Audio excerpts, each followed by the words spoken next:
I want to welcome you to Dream Chasers Radio with me, your host, Yaya Diamond. What's up, people? It's a great day, and I'm having a great time. I am so excited for having my next guest on the show. She is an author. You guys know I love authors. I love authors. Yes. All right, so don't go anywhere. We'll be right back.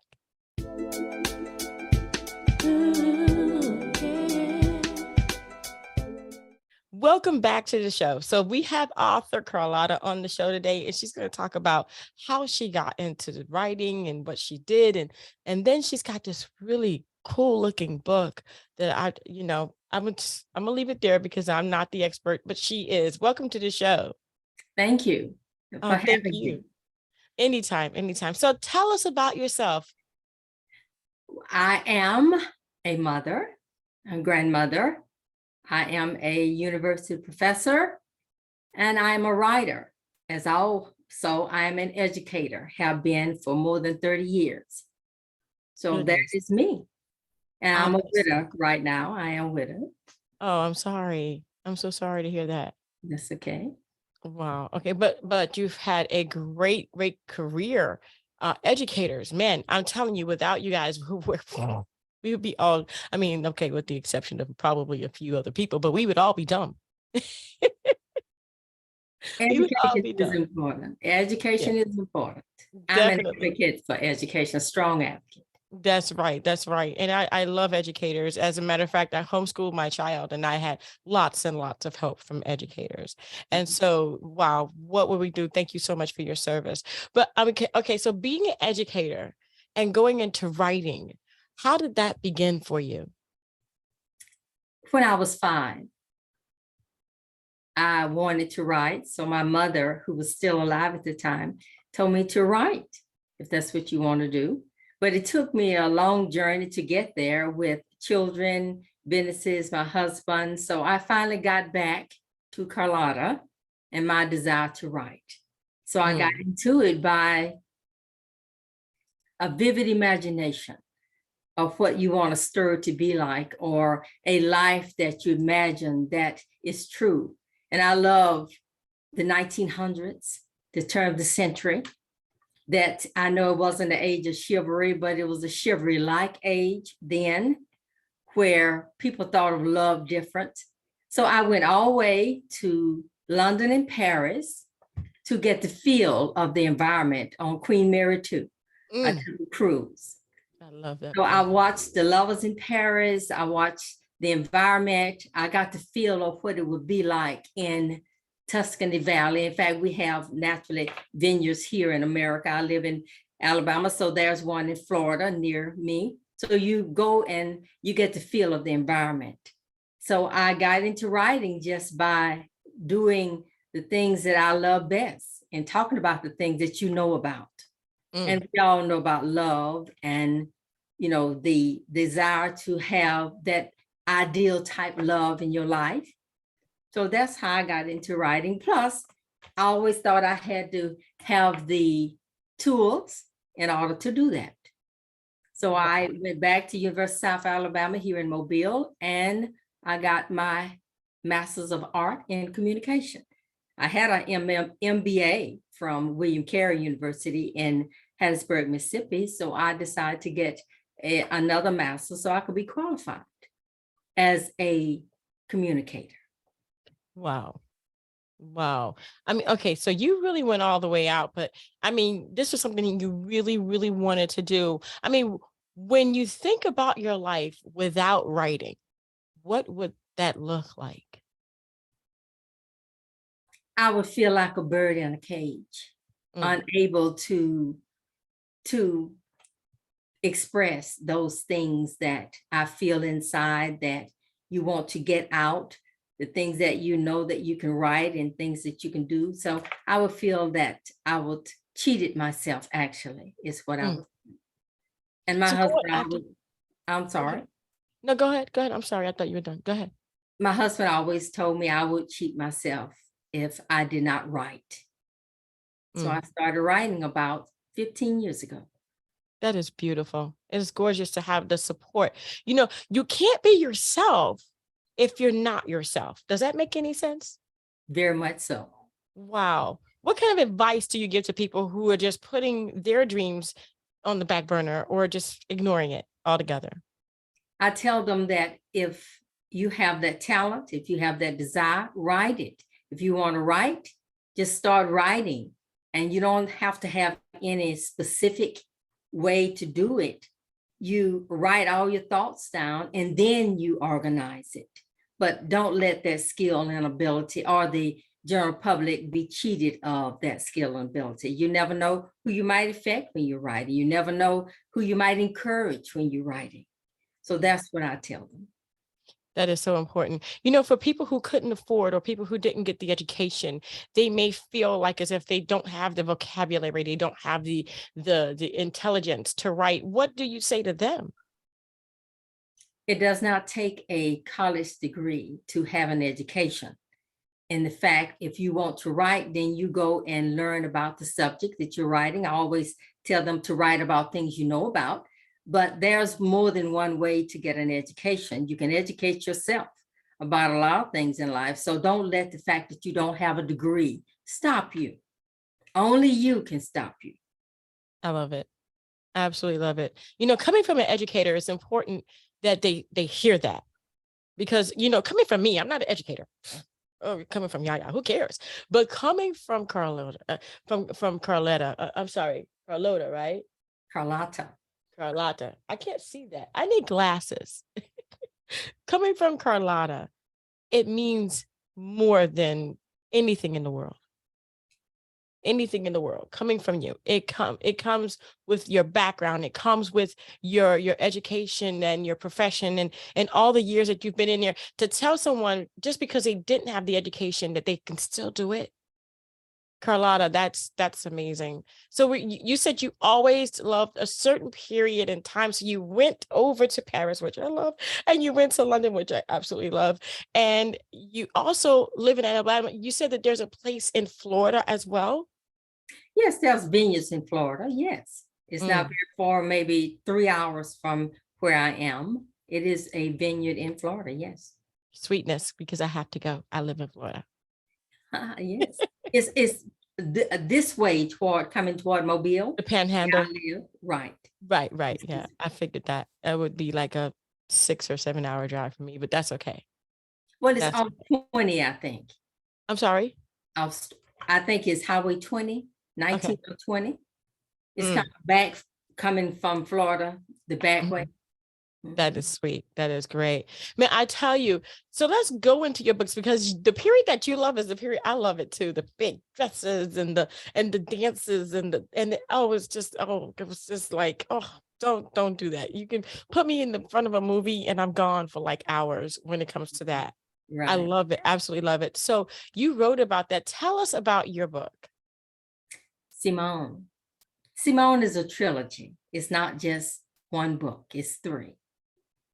Simone is based on a diary that a young girl started when she was 14 years old in that society in Italy at that time, at the turn of the century, when she was born. Women did not have the rights that they have now, though limited sometime, I think. In that culture, mother and father chose the husbands for their daughters or the wives for their sons. So I based it on the history in Italy at that time and what I knew from studying history about Tuscany. I read a lot about Tuscany Valley. So I got that feel and I took myself there mentally and emotionally. How would a woman feel, 14-year-old girl, that she had all of these drives and aspirations and all of the what we call hormones jumping around in her body that she didn't know what to do with. And she couldn't talk to her mother. Those things were just not done in that day and time. You did not acknowledge things like that. So she wrote it in a diary. Her diary became her best friend. She wrote all her feelings, her aspirations, her desires. And then she met a friend. At that time, he became a friend, Vincenzo. And they were simpatico in certain things because he had lost his twin sister to scarlet fever at that time. He was in a dark place and she felt like she was in a dark place. So they kind of meshed together and helped each other. Mm. And over time, and she also wrote this in her diary, over time they became lovers. She was at that time 14, 15, 16. He was 17 when they met. And they just become friends and then they became lovers. Not that many times, I think 1 or 2 times they were together, you know, intimately. But then her father had promised she would marry a man named Roberto Bandisi. And the marriage took place, but yet still she thought she still loved Vincenzo, but she had to marry Roberto. She didn't have a choice. She wrote all of this in her diary. And as the period of time went by, after she married Roberto, she found that she was falling slowly in love with her husband. It's a beautiful thing, I thought, to fall in love with your husband after you get married. Most women fall in their love before they get married, but she fell in love with Roberto. But her diary is the key to this entire trilogy, which spanned more than 100 years from the 1890s through 1979. Wow. It took up more than 100 years. Wow. That's beautiful. Mhm. That's the kind of stuff I like. I love that. That's just beautiful. Well, I I'm thought ready about, to go. I'm ready to see the movie. I'm sorry. well, I thought about writers like Charlotte Bronte and Jane Austen, and I really compared it to Pride and Prejudice. Oh, I You know, love 2 Pride and different Prejudice. types of societies there. You Oh, have yeah. the rich and the poor, you have the middle class and the super rich. So it's kind of like Pride and Prejudice because her father was a farmer and his father was a farmer, but Vincenzo was a wine king and they had the prevalence in that society at that time. So all of this came about and my imagination just took me hundreds of years back and then hundreds of years forward, where I could see a life. I can actually see Simone on the front of the book. That's the picture that I see her as looking beautiful Italian woman with long black flowing hair that any man would desire to be in his life. And Roberto, the most handsome man in the world. Vincenzo is not an ugly man, but he is not as sexy and handsome as Roberto is. And those 2 together to me was, like I said, simpatico. They matched together, but not Vincenzo so much because he had a lot of issues in his life. And when you have issues in your life, then you bring those issues with the person that you're with, and it just complicates more. And she already had the issue because she had a secret that she tried to keep from her husband. And she did for 24 years.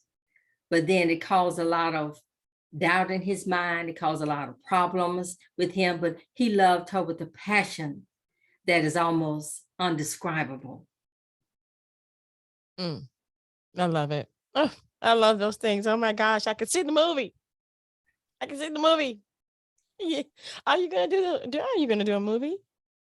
Well, I hope so. It I do could too. be a trilogy, it could be a movie, I an think so. ongoing saga. I'm waiting for it. Yes, I love it. I love it. I absolutely love it. It sounds romantic and beautiful and well thought. I mean, it's just wonderful, Carlotta. Thank you so much. I had a very romantic husband. Something that all of us dream about. Well, romance is, to me, is not kissing and hugging and Right. all those things. Romance, and I tell a lot of young women, and when people ask me what I view as romance, romance is not kissing and hugging. That's part of the physical aspect of it. But romance is that look or that touch or that unexpected rose or that unexpected compliment or someone holding your hand. My husband used to hold my hand a lot. He was very romantic. Used to take me on a date. We just go on a date just because. So that's romance. It's a lot of things, but it's not just kissing and hugging. Right. Those are byproducts of Mhm. the romance. Romance is an all-day thing, sometimes culminating in the kissing and the hug. He used to Yeah. visit me at work sometime just to surprise me, to take me to lunch. We go buy a banana split and share it. He loved banana splits. So we did a lot of things. He was very romantic. He was a lot older than me. So he felt like all the time that he married a baby, is what he said. Oh, that's too cute. Well, I'm glad you had that time together. Yes. Well, unless you know, and a lot of people ask me that, unless you know how romance feel and how passionate in love you are with someone, then you can't write things that I wrote with Simone. Because if you don't know what passion is, identified when you're feeling it, or when you have passion in your life, then your passion can be a lot of things. You can have passion for a lot of things. Mm-hmm. My husband was a passionate man overall, so there was a lot of passion in his life, as well as passion for love, true love. Mm-hmm. I believe that we had true love. Awesome. Well, I'm just very happy that you did have that and that you came through and wrote that book.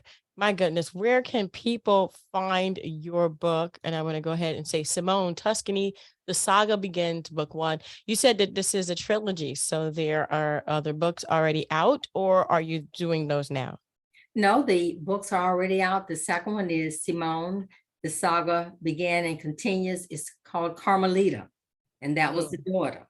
And then the last book is Simone, The Saga Began, Continues, and Ended in Love's Triumphs, the diary. That is where you Yes. find that 15-page diary there. She Right. wrote the diary over a period of almost 100 years as well, from beginning back to where she started at 14 years old, going forward. And all of her feelings are there. So the book can be found on my website, Carlotta Maria Shinn Russell. It can be found on Amazon, Barnes and Nobles, and other sites out there. Awesome. Well, we're going to have the link in the description box below so that you guys will be able to grab that. It'll be easy for you guys to go and see those 3 books because I've already seen them. Ha ha. And I want to thank you guys so much for tuning in. Carlotta, thank you so much for being on the show. I appreciate it so much. Thank you for having Thank me. you. Anytime. And thank you guys. Don't forget to dare to be different. And like Carlotta said, go after your dreams, man. Don't wait. Just do it. No matter what, just go. All right. And until next time, guys. Bye.